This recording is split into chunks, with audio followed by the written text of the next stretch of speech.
Okay, so welcome to today's meeting, which is going to be about Davinci Resolve, and a little bit of music and audio editing in general. It's going to be kind of co-hosted by me and Michelle. I'm going to be hosting the Davinci Resolve portion, and the second half will be about like audio editing and making like custom like songs and stuff like that. So of course, here's video editing. Today we're going to be using Davinci. It is a free program. It will already be installed on your computers. It's not under the name Davinci. It's actually under the name Resolve. Don't know why, but whatever. And it's a completely free program for both Windows and Macintosh. And this should work for any of you. This should be used for the final pipeline of your animation. So you'll import a movie, and then you'll sync it up to whatever audio you want, and of course, stick some credits at the end so we know who made which animation.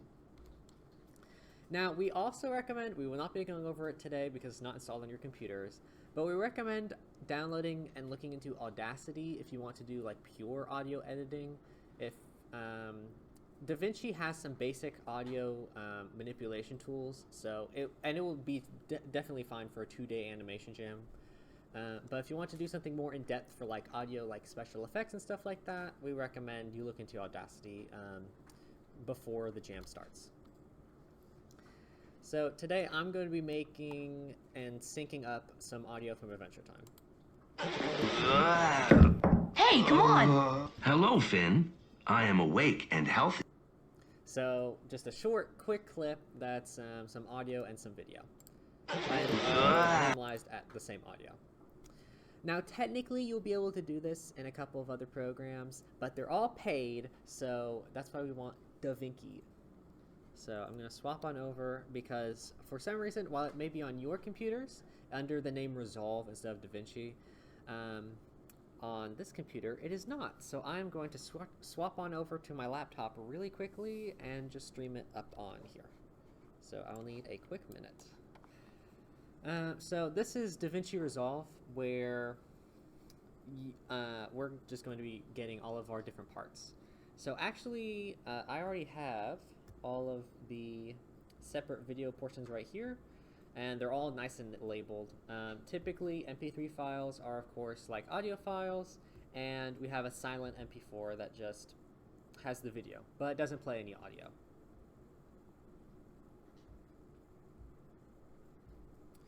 So typically, a lot of programs like this, they have something called a media pool. That's just which parts do you want to be part of this video. So fortunately, Davinci Resolve is very click and drag and user-friendly. So you can simply drag over here and it'll ask. And this will be your project frame rate, and of course, you want to adapt to your MP4. You don't want the other way around. So if it asks you to change, it's best to let it change. So now all the different parts of your video will be within Davinci, and you won't need to open up anything else. Down here at the bottom is your video timeline. It will be what your video actually looks like. So again, click and drag, and yep, it will show up right here. And I'm just moving around with my mouse. So now you can see in that on that right screen, you can see the actual video appearing. That's kind of your workstation. And you can modify what you actually look at using this red marker. And within it, you can kind of scrub through it, kind of like a YouTube video. So if you want to go to a specific frame, like say once we start matching up the audio, you'll primarily be moving this red marker around. And if you want to play it, just hit the play button, boom, it shows off the animation. And it automatically stops it, which is very nice. Okay, if it will, there you go. That's just the projector. On my version, it looks fine, but it looks very choppy because it's streaming in very bad quality because the internet. Yeah, I think it's Alt. So since Davinci Resolve is so click and drag friendly, if you want to add audio, you can simply click and drag it. So yeah, let's try and do Finn's Hey Come On. So So if you simply drag and drop it, it should appear as a separate track. There we go.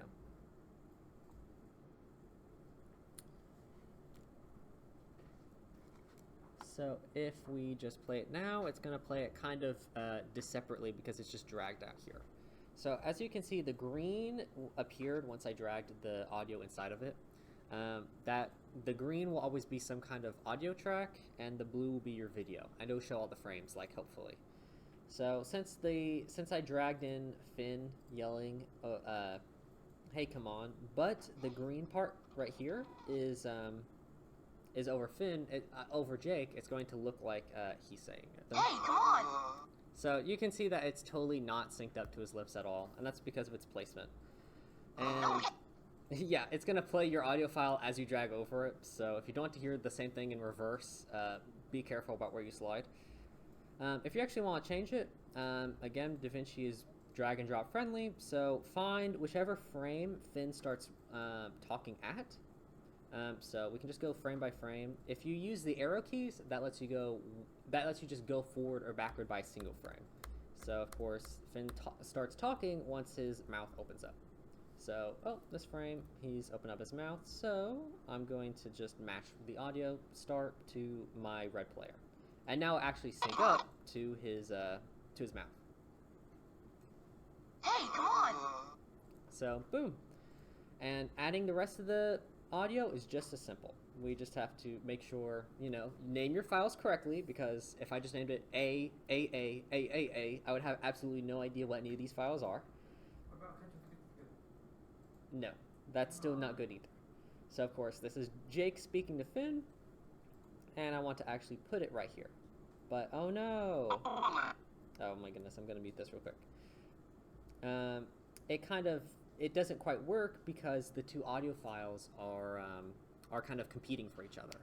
And this is where we start using different audio tracks. Now I think on your computers, because your screen is so wide, you can simply drag the file below, and that will create a new audio track for you automatically. Yeah, and it'll work on here too. It's just not as easy to see. And each of those audio tracks will let you layer your audio. So if you had like multiple people talking, or if multiple things are happening at once, and you want to overlay your audio, just drag it down below. So let's see if we can find when Jake starts speaking, and start the audio there. Okay. And now both Finn and Jake will have their mouth synced up to what they're saying. Hey, come on! Hello, Finn. I am awake and healthy. So it's as simple as just matching it up to your visuals. It's a really nice program. Yeah, and it's beginner friendly since it's just drag and drop. And so of course I want his footsteps to line up. Oh, I guess that's another thing.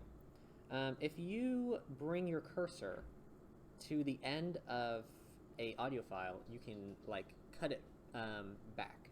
So if I just drag it, if I click and drag, I can start just cutting it. And that will just flat out cut it off from the end. So like if you had 2 takes in a single audio file and you're like, oh no, and you want to cut it off, you can just drag it from the end if you want to use the first take, or drag it from the beginning. So in this case, he'll only say like half of his line. Hey, come on! Oh, no. Let me drag it even further. He'll probably just say like, hey. Hey! And then it doesn't play the whole thing. And it's not destructive. You can simply drag it back out, and it will just restore the full audio file. And so now I want to match up which one of his footsteps. So probably around here where his foot is hitting on the ground. So move this over here. Oh, and another weird thing is that the delete button, if you want a quick delete, is not the delete key. That will like destroy your video as well. You have to press the backspace button if you want to delete audio, or video if you want that. So, I have the right footstep, the left footstep, and if I want to do that, I just And oh no, they're going to overlap, so I want to, you know, drag it underneath. If my... There you go. So there's that first one, and then there's the second one. And then, you know, my stretch effect, my sound effect will probably just be the very first thing I want to play. Oh, I muted it. You can also play it backwards if you want. Hey, come on! Hello, Finn. I am awake and healthy. So now all your sound effects are mostly synced up. But you might notice if you start downloading files from the internet, you know, for your free copyright stuff, they're going to be either extremely loud or extremely quiet in comparison to other things. Like when Finn's footsteps like popped in, he was stomping like real loudly, which I mean, and maybe you want that for your scene, but personally, you know, probably not that loud. Hey, come That sound like he's just walking on like straight tile.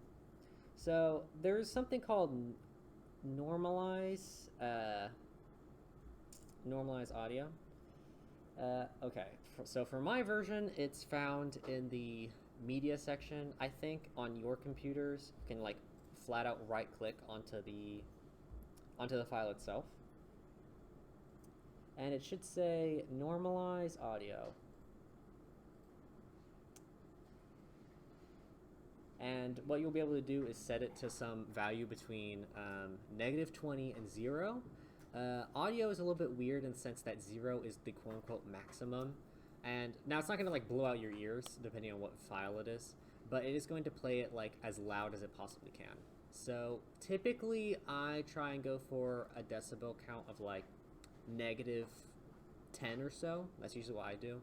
And then if you want to be lower, you know, go further into the negative number. So -20 is like barely imperceptible, while like, again, 0, as stated before, is usually louder. And fortunately, on your computers, you don't need any special extensions to export your file. So if you want, once this has been completed, you can just File, and then Export Project. Oh, oops, nope, that's not the right one. It should be Quick Export, yeah. And then it'll give you 3 versions. You want the one that says like YouTube, or on yours it shows 3 in successive order. Just click whichever one says H dot whatever. If you do one of these, it will just post it automatically. It'll ask you to sign in and be like post it directly to your YouTube channel. And on this one, you'll just want to export it, and it'll export as an MOV file, and you'll be able to play it. Now here's a couple, okay, I think I have an extra like 5 minutes or so. So in that case, I'm going to show you 2 other very important things. One is, this is the effect, sort of, not tree, but like window, where say, this is an animation that has, you know, all of its sound synced up. Well, who's going to know who made it? I want to add a couple of text. And so somewhere in the top left of your screen, there should be something called effects, and you'll be able to sort it. I think for yours, it's called title, but it's literally just called text. Oh, I think I can search it. Oh, or is it called title? Caption is a little bit smaller. It should... Title, right. I love how this version is so different from the one on the computers that I practiced on. No, it just looks the same. Really? Yeah.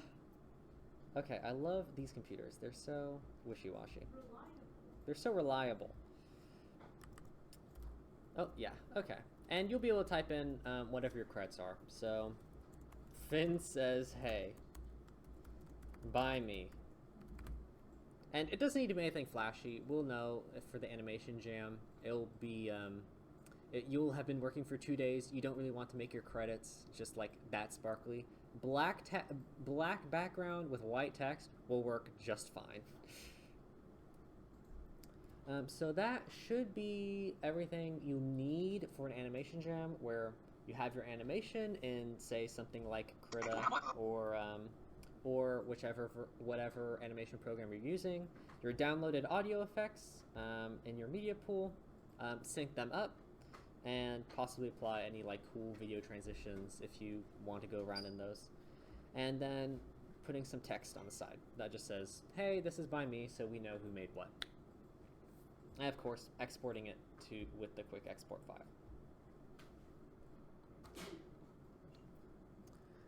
Okay, so that should be enough to at least get you started for the animation jam.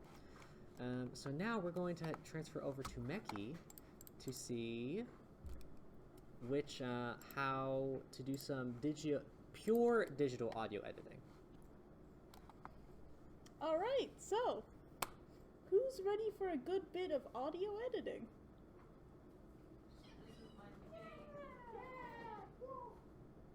Cool.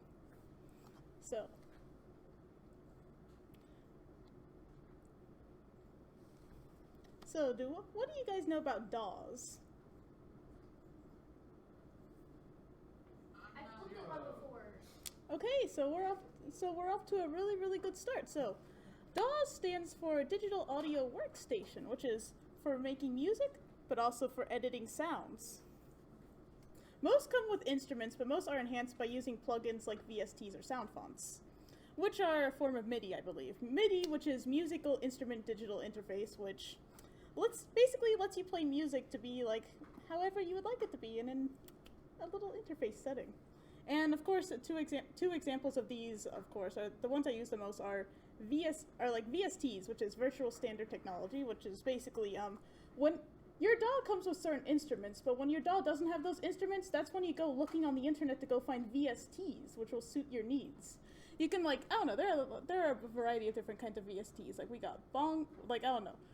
For example, like if the piano instrument that your VST currently comes with, say, isn't what you want it to be, you can go looking for other piano VSTs to get a different kind of piano sound. Same thing for if your DAW doesn't come with any kind of more electronic dance instruments. Well, you can find VSTs for that as well. Do you want bongos? You can get bongos. You can find anything with VSTs.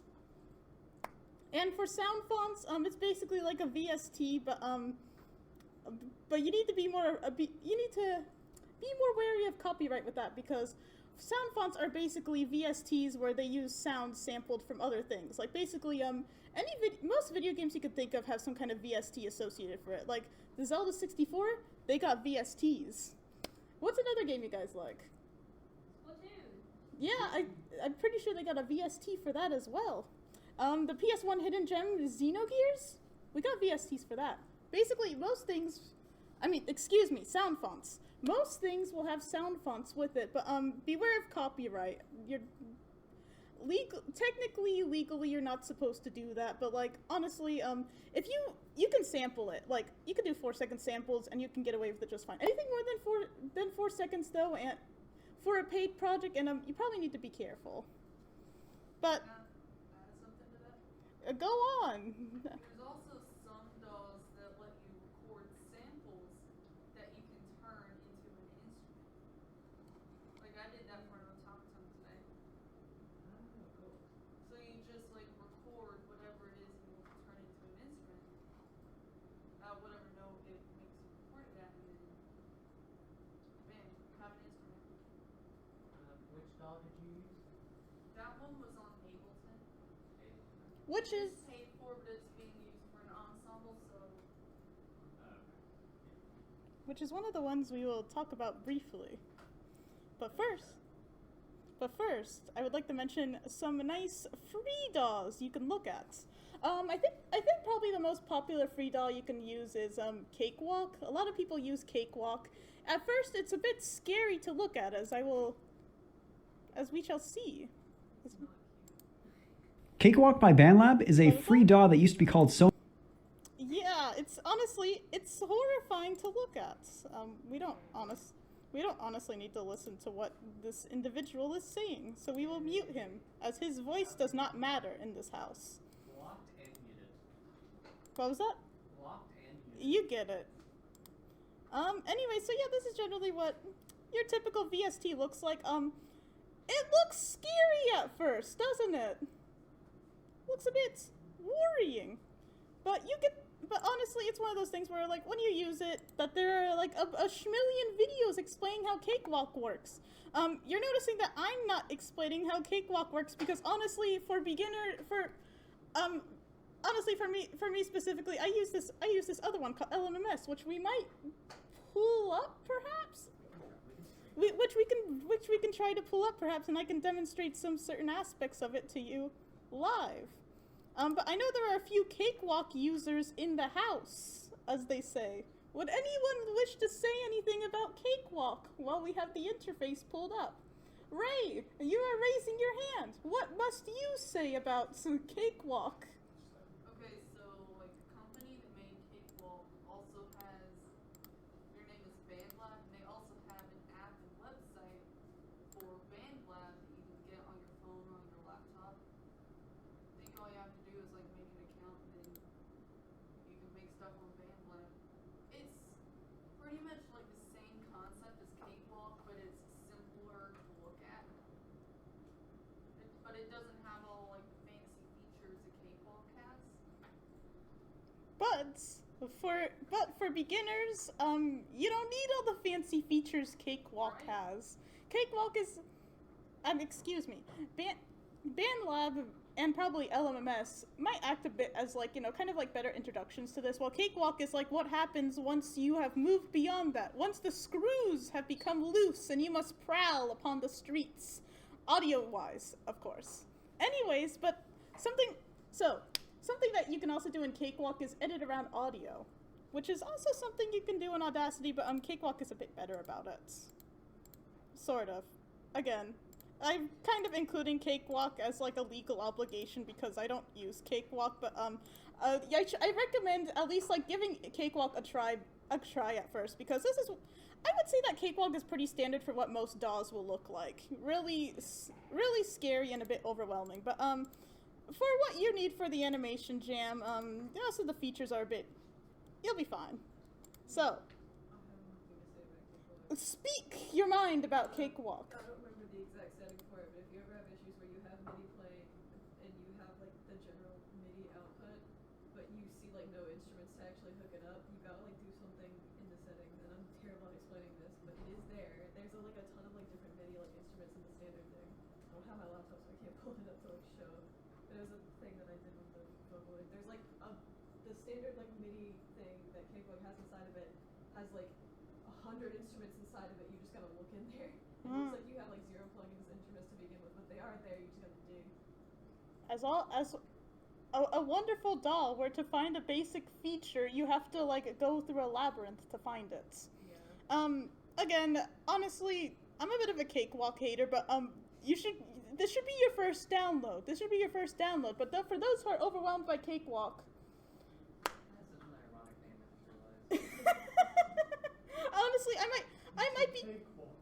I might be over talking how scary it is, honestly, mainly because I prefer LMMS. Something that Cakewalk has over LMMS is that it's much easier for like actually like editing around audio, but that's with LMMS, I kind of consider it one half of a wider DAW when you use it in conjunction with Audacity, which is probably the main way that a lot of people use to manipulate audio. But I would say that LMMS is like where Audacity fails at like MIDIs and like making music, LMMS succeeds at such a thing.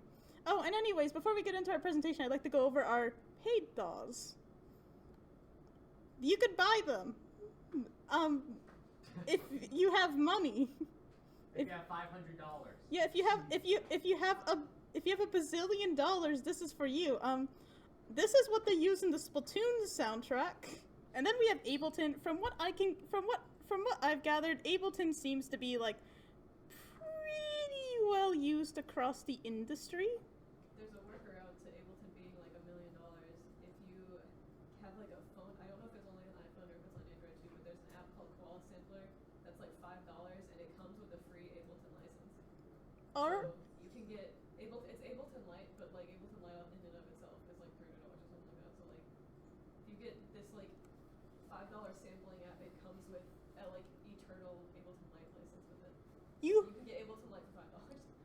This is why you show up to Charger Studios meetings, guys. We have found an official workarounds to getting Ableton Lite for $5, which yeah, honestly, Ableton is industry standard for a reason. It's not bad. It's pretty good. It does what you need it to. And, oh, and FL Studio has more of an emphasis on like MIDI compositions, a bit similar to LMMS. Basically LMMS is the poor man's version of FL Studio, if I'm being completely honest with you. And also FL Studio is what Undertale was composed in. And Friday Night Funkin' mod song especially. Of- Like lots of chromatics and stuff.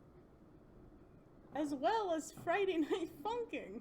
Hell yeah. See what a wide repertoire we have. I think FL Studio is really widely used in like gaming and also generally music. Yeah. Musicians and things. I think there's a lot of musicians I listen to that use FL.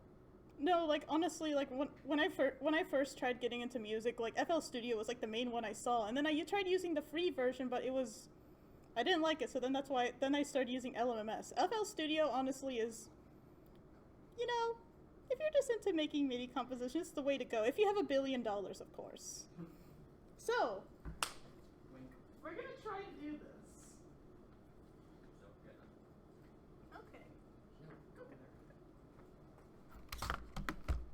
Okay, and we got the whole thing over here. We're good, guys. We're good. All right. So honestly, something I already prefer about LMMS is just like, it looks friendlier to me. Honestly, like you just kind of go in. You got what you got. You just kind of go in here, and then you can already just kind of like just, you know, you can get to the basics of things very, very quickly in LMMS. And just to explain a few things, of course, you got like your standard, like your play, your stop song, you know.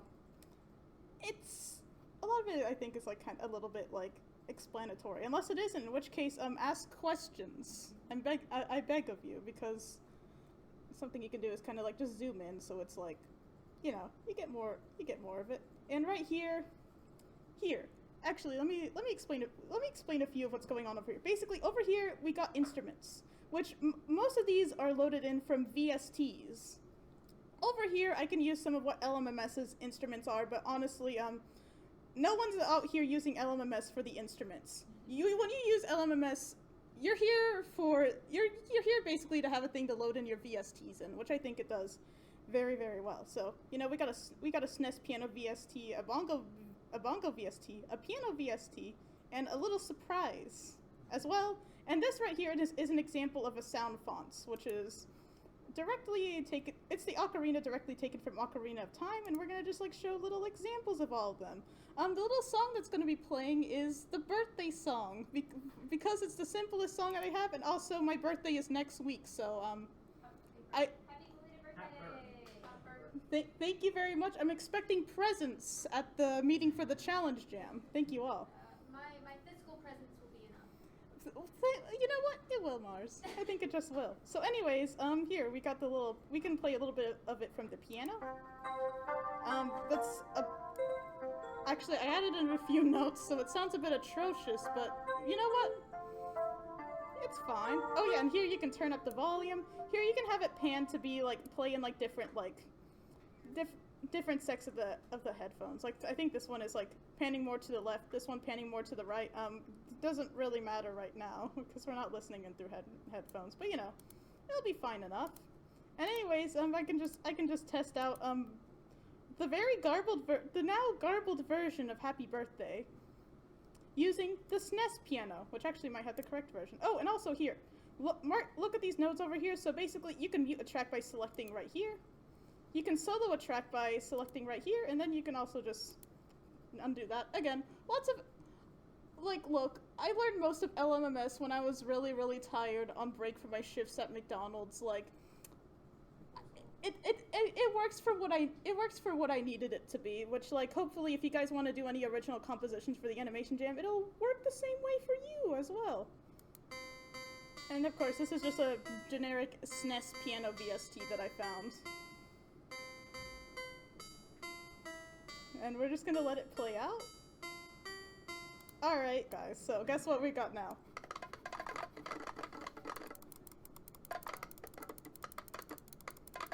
Oh! My favorite song. Yeah, guys, let's see if it plays. Sometimes it might not because when there's too many notes, some VSTs get overloaded. Guys, we're making music right now. Donkey Kong! Donkey Kong Country Revival is happening right now, guys. Oh, anyway, so something interesting about these notes is you can like just change them to be like whatever size you want them to be. Like right now I have it to be like on the last note I made, but I can just kind of have it be like a complete little beat right here. Which, that reminds me, I should probably talk more about what this is. It's just kind of a way to like just kind of time what time at your song this is. I believe it's by beats. These aren't by seconds, this is by beats, so you know, you could just kind of modify it to be what you want it to be. Like right now I got it at a full beat, but I can have it to like a fourth. The default is a 16th though, so you know. It is what it is. Anyways, you can also modify what time signature you're working with. You know, like 1/32. If this doesn't make any sense to you guys, just don't worry. You can just keep it at like the defaults, because you know we're keeping it simple, guys. You can also change the note velocity to like have some of them just not play. You know, just mutes the bongos. You can't have them be seen anymore. And it gets a lot quieter and sadder. Anyway, whoa! Don't worry about that. Anyways, but yeah, so that's just our little thing, and I have a little surprise for you guys. Are you guys ready? What was that? Oh, you already did it. You're good. Alright. Hold up, let's see. Mouse scares me. Well, that's gonna be loud.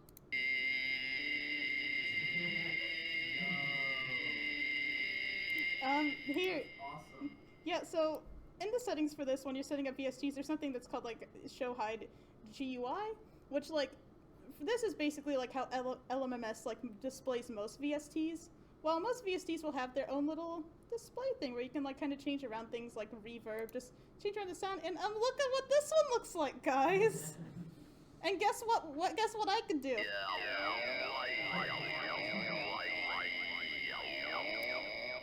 Not all VSTs are like this. I can show you this here. Let me show you what a really, really basic one looks like. This is pretty standard for like what a basic VST thing will look like. You know, you can just kind of change around things like feedback, blur. Basically, something I encourage is just kind of change around the knobs and see how it changes for you. Basically, that's the best way to learn. I don't know. I think that's one of the best ways to learn music composition in a way, and just like kind of, I don't know. It's really, really fun to play around with, and I would heavily recommend it. And also, I would extremely heavily recommend Delay Llama, as sampled in the very expensive thing that Splatoon uses.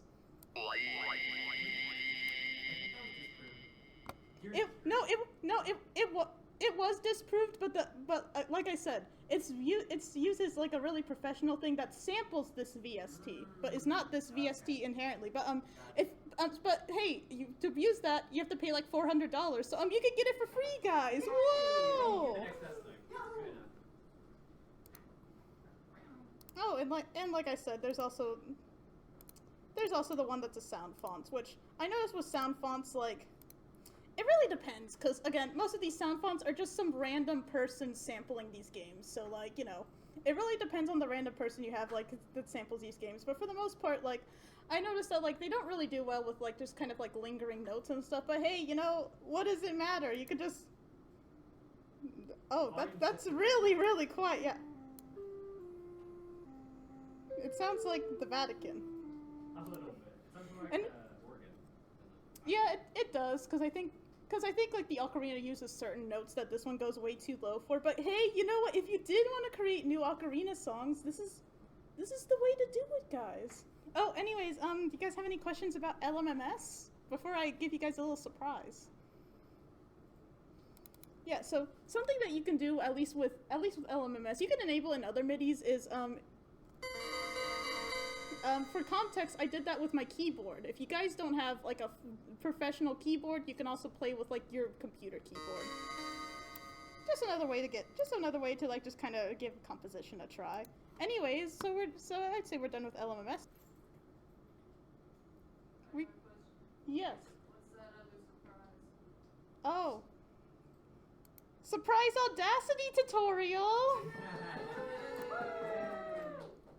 It's gonna be, we're gonna make it a Really quick, super quick tutorial. Depending. Ian is currently doing the meeting. I'm gonna go back in there so he... Yeah, that's fine. Honestly. Why don't you show them the effect to make things louder? Whoa, yes.